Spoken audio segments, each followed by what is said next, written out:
Selamat siang rekan-rekan media yang sudah hadir pada pemaparan survei lingkaran suara publik hari ini. Pada hari ini kami akan memaparkan sejumlah temuan kami, baik itu berupa elektabilitas calon presiden maupun faktor lain yang mempengaruhi menjelang pemilu tahun 2024.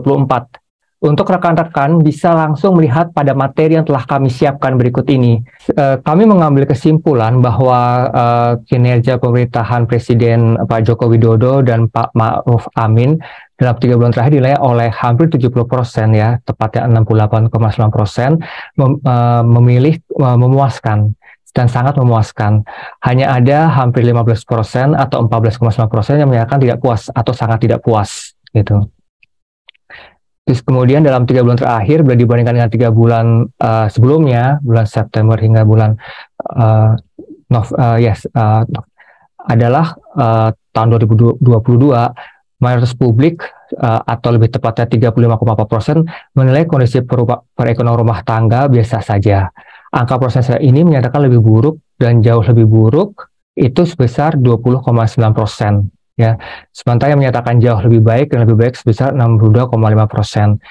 Jadi di sini kita bisa melihat bahwa perhatikan juga mengenai harga-harga di pasar, kemudian perhatikan mengenai inflasi. Inflasi itu ada inflasi target dan inflasi real ya, mempengaruhi harga, permintaan atas dari kelas ekonomi kelas atas, volume ekspor ya, itu juga bisa mempengaruhi bagaimana kepuasan tingkat ekonomi yang juga mempengaruhi politik, hukum dan sebagainya, sehingga juga mempengaruhi bagaimana kondisi perekonomian rumah tangga, apakah itu biasa saja atau juga bisa meningkat menjadi lebih baik gitu. Jadi ini angka-angka ini sebetulnya menjadi suatu indikator atau suatu indikasi menunjukkan pada keputusan apa yang akan diambil untuk bidang ekonomi politik. Ya, kesimpulan ketiga pada tingkat kepercayaan pemerintahan Pak Jokowi dan Pak Ma'ruf Amin adalah masih dipercaya 70,6%. Ini adalah sangat percaya dan percaya oleh publik. Hanya ada 18,6% publik yang meragukan dan 8,9% yang mengaku tidak percaya dan sangat tidak percaya terhadap pemerintahan Jokowi dan Ma'ruf ya. Dia masih dominan itu sangat percaya dan percaya, hampir 71%. Kemudian survei juga menanyakan beberapa isu yang secara nasional itu marak ya. Ada 3 isu sentral bahwa pertanyaan terkait tingkat persetujuan mengenai pemindahan ibu kota negara IKN yang menemukan bahwa sebagian besar publik 47,3% itu mengaku setuju ibu kota negara dipindah dari Jawa ke Kalimantan, khususnya Kalimantan Timur. Sementara tidak setuju 43,8%. Ini sebenarnya tipis ya, hanya sekitar berapa tuh 4,5% ya, sekitar hampir 4% ya, hampir 4% yang tidak setuju ya, 3,5 ya, 4,5. Angka persentase tersebut terpaut sehingga masih ada kontroversi sebenarnya di tengah masyarakat ya, mengenai apakah setuju atau tidak setuju kota Jakarta yang selama ini menjadi ibu kota Indonesia atau kota internasional juga akan dipindah ke Pulau Kalimantan, khususnya di Kalimantan Timur. Ada isu berikutnya yang terkait sistem pemilu proporsional terbuka dan tertutup ya. 70,2% publik mengaku suka bila sistem pemilu itu tetap dengan proporsional terbuka ya. Arti terbuka itu adalah yang memilih dengan gambar calegnya, jadi mereka bisa tahu kualifikasinya, integritasnya, kemudian juga janji-janji untuk masa depannya, kemudian juga konsistensi untuk nanti program kerja pemerintahannya. Mereka lebih senang kalau ada caleg yang ada gambar ya. Dan yang tidak suka adalah 20,7%. Itu tidak suka. Masih dominan yang suka dengan sistem pemilu dengan proporsional terbuka. Sedangkan untuk proporsional tertutup adalah yang mengaku suka adalah 55,9%, yaitu hampir 56% adalah yang dengan melihat gambar partai politiknya. Sedangkan yang tidak suka adalah 43,3% gitu. Nah, jika dibandingkan kedua sistem tersebut, ternyata publik lebih suka dengan proporsional terbuka, adalah dengan melihat gambar dari calegnya. Jadi lebih jelas. Mereka juga bisa search di internet atau mereka bisa memilih di medsos. Mereka juga sekarang komunikasi massa lebih terbuka sehingga bisa melihat kualifikasi dari calegnya, dan itu akan lebih disukai oleh masyarakat untuk memilih apa kepribadian dan juga idiosinkratiknya ya, kalau dalam politik idiosinkratiknya mengenai bagaimana persepsi politik terhadap masyarakat baik secara politik dan sosiologisnya gitu. Karena bisa melihat tanda gambar calegnya. Berikutnya ada temuan survei berikut terkait isu penundaan pemilu yang muncul pasca putusan Pengadilan Negeri Jakarta Pusat yang mengabulkan tuntutan Partai Prima ya agar pemilu ditunda untuk tidak lolos menjadi peserta pemilu tahun 2004 mendatang. Nah, sebagian besar publik 75,1% ya tidak setuju dengan keputusan penundaan pemilu tersebut. Dan yang setuju hanya 21,3%. Ya, jadi artinya dukungan publik agar pemilu tidak ditunda itu jauh lebih besar dibandingkan ditunda. Artinya publik memang mengharapkan tetap dilaksanakan pemilu pada tanggal 14 Februari tahun 2004 ya.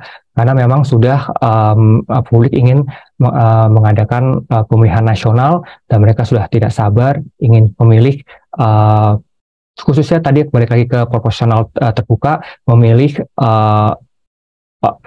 caleg yang ada gambarnya.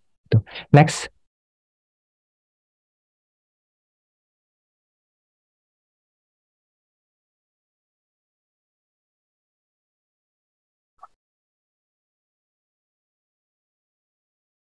Nah, ada pertanyaan mengenai elektabilitas partai politik. PDIP itu sebagai the ruling party ya masih berada di kasta tertinggi dengan angka 21,1%. Kemudian menyusul Gerindra 17,3%. Jadi di sini ada selisih sekitar 3,8% ya. Demokrat 10,2%, Golkar 10% ya.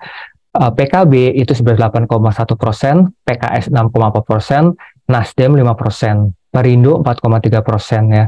Yang menjadi catatan bahwa P3 dan PAN itu masih belum beranjak naik karena dia memenuhi ambang batas ya 4% itu ya. Jadi masih di sini kita bisa melihat P3 dan PAN masih terancam tidak lolos ke DPR atau ke Senayan gitu. Secara umum, popularitas para tokoh sebetulnya berada di interval antara 67% hingga 97%, di mana popularitas tertinggi masih ditempati oleh Pak Prabowo Subianto, diikuti oleh Pak Sandi, Pak Ganjar, Pak Anies, dan Pak Ridwan Kamil. Pak AHY, ada juga yang terendah dari AA Lanyala M. Matili. Dan di sini adalah perolehan popularitas yang besar, paling tinggi adalah sebesar 67,2% ya. Kalau kita lihat juga pada tingkat elektabilitas berada di interval 87,8% hingga 49,7%. Dengan posisi pertama masih ditempati oleh Pak Prabowo Subianto. Yang terakhir oleh AA Lanyala M. Matili. Jadi Pak Prabowo Subianto masih tetap unggul, masih tetap di atas, on the top ya. Kalau kita lihat dari angka statistik ini. Pada pertanyaan elektabilitas survei menunjukkan bahwa Pak Prabowo Subianto semakin meningkat elektabilitasnya. Ada angka sebesar 33,4% publik yang mengaku memilihnya bila pemilihan presiden dilaksanakan pada hari ini. Menyusul di belakangnya Pak Ganjar Pranowo dengan angka 21,2% dan Pak Anies secara konsisten berada di posisi ketiga dan persentase 20,4%. Di sini kita bisa melihat secara cenderung kestabilitasnya dari angka yang dipilih pada survei ini adalah bahwa nomor satu Pak Prabowo Subianto, Pak Ganjar Pranowo, kemudian Pak Anies Baswedan. Nah, berikutnya menurut kami ada beberapa faktor yang mendorong terjadinya kenaikan elektabilitas Pak Prabowo Subianto. Yang pertama, kinerja Pak Prabowo Subianto yang masih moncer, artinya masih bercahaya ya, atau ray of light di bidang pertahanan nasional. Dan hal ini memang tidak bisa dipungkiri bahwa Pak Joko Widodo pun sering tampil memberi penghargaan kepada Pak Prabowo dengan menghadiri beberapa acara Kementerian Pertahanan Nasional ya. Jadi ada kedua endorsement Pak Jokowi terhadap Pak Prabowo semakin intensif. Terakhir Pak Jokowi itu didampingi Pak Prabowo melakukan kunjung kerja ke Kebumen, didampingi juga oleh Pak Ganjar, sehingga di sini menimbulkan suatu spekulasi bahwa pemilihan presiden bisa ditafsirkan akan menjadi pasangan calon presiden dan calon wakil presiden pilihan Pak Jokowi gitu. Kemudian juga yang ketiga, Musra sebagai dukungan dari Pak Jokowi, relawan Projo di berbagai provinsi menunjukkan nama Pak Prabowo sebagai pilihan utama gitu untuk calon presiden. Dan yang keempat, bergeser dukungan relawan Pak Jokowi yang mendukung Pak Ganjar ke Pak Prabowo, dan terakhir semakin intensnya Pak Prabowo menyapa tokoh-tokoh yang berpengaruh, menyapa rakyat di basis pemilunya dulu. Jadi di sini kita bisa lihat pergerakan dari pemilih-pemilih yang sebelumnya akhirnya mereka balik ke Pak Prabowo, dan ini tentunya ini akan menambah angka-angka yang tadi kita bisa lihat di statistik Batang tersebut ya. Jadi hal ini bisa kita ngelihat bahwa ini semakin menaikkan keyakinan dan kepercayaan pilihan kepada Pak Prabowo Subianto. Next.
Jadi pada kesimpulan berikutnya adalah survei ini kembali menanyakan pertanyaan serupa, sebetulnya tidak memasukkan Pak Ganjar, dimaksudkan supaya untuk melihat calon presiden mana suara pemilih Pak Ganjar akan menjatuhkan pilihannya. Jadi hasilnya suara pemilih Pak Ganjar tersebar ke Bu Puan Maharani sebesar 5,2%, Pak Prabowo 5%, Pak Erick Thohir sebesar 2,7%, Pak Ridwan Kamil sebesar 1,8%, Pak Mahfud MD sebesar 1,2% gitu. Pak AHY hanya 1,1% gitu. Jadi di sini kita bisa melihat bahwa untuk yang 4,2% itu belum ada yang menentukan pilihannya, ya. Terus ada simulasi berikutnya tidak memasukkan Pak Anies Baswedan dalam pemilihan calon presiden. Hasilnya menunjukkan bahwa elektabilitas Pak Prabowo Subianto itu naik ke 7,5%. Ya. Pak Ganjar bertambah 1,6%, Pak AHY bertambah 1,6%, dan Pak Ridwan Kamil bertambah 1,3%. Bahkan Bu Puan Maharani itu 1%. Gitu. Di sini bahwa kita bisa melihat dengan jelas bahwa indikasi dari elektabilitas Pak Prabowo Subianto masih terus melonjak hingga 7,5%, dan itu ada suatu gap atau ketimpangan dengan Pak Ganjar Pranowo ya. Katakanlah 1,5 hampir 6% ya, hampir 6% itu adalah ketimpangan angka dengan Pak Ganjar Pranowo. Jadi singkatnya, simulasi ini dibuat untuk menunjukkan, memberikan suatu indikator pergeseran elektabilitas dari Pak Ganjar Pranowo dan Pak Anies Baswedan, bahwa Pak Prabowo dapat diterima baik dari pemilih Pak Ganjar maupun pemilih Pak Anies gitu. Sehingga Pak Prabowo masih berada di peringkat pertama, ya, masih on the top, masih unggul pada pertanyaan tanpa Pak Ganjar dan tanpa Pak Anies ya. Artinya di mana elektabilitas Pak Prabowo itu tanpa Pak Ganjar sebesar 38,7%. Dan Pak Anies adalah dan Pak Prabowo tanpa Pak Anies adalah sebesar 40,9%, hampir 51% ya. Jadi di situ kita bisa ambil kesimpulan bahwa elektabilitas Pak Prabowo Subianto berpotensi besar untuk terus meningkat karena hasilnya itu menyatukan pemilih Pak Ganjar dan Pak Anies yang adalah sebetulnya pemilih Pak Prabowo di tahun 2014, pemilu 2014 dan pemilu 2019 gitu.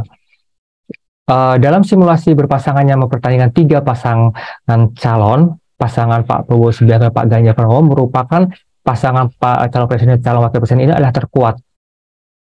Bahkan dapat keluar sebagai pemenang hanya dalam 1 putaran saja ya, karena pasangan ini juga mendapat keterpilihan hampir 53% atau tepatnya 52,8% publik bila pemilu dilaksanakan pada hari ini juga. Ya, pasangan ini merupakan pasangan paling ideal demi mempersatukan bangsa ya. Ya, karena Prabowo Subianto dikenal dengan bijaksananya, dengan sederhana, dan juga bisa menyatukan berbagai golongan dan berbagai masyarakat, baik horizontal maupun vertikal, gitu. Simulasi lainnya itu seperti kita padukan antara Pak Prabowo dengan Pak Erik. Kemudian Pak Prabowo dengan Bu Khofifah masih di bawah 50%. Sehingga kalau di bawah 50% itu punya potensi terlaksananya 2 putaran gitu. Sementara Pak Prabowo dengan Bu Puan Maharani bahkan tidak lolos dalam putaran kedua pilihan presiden.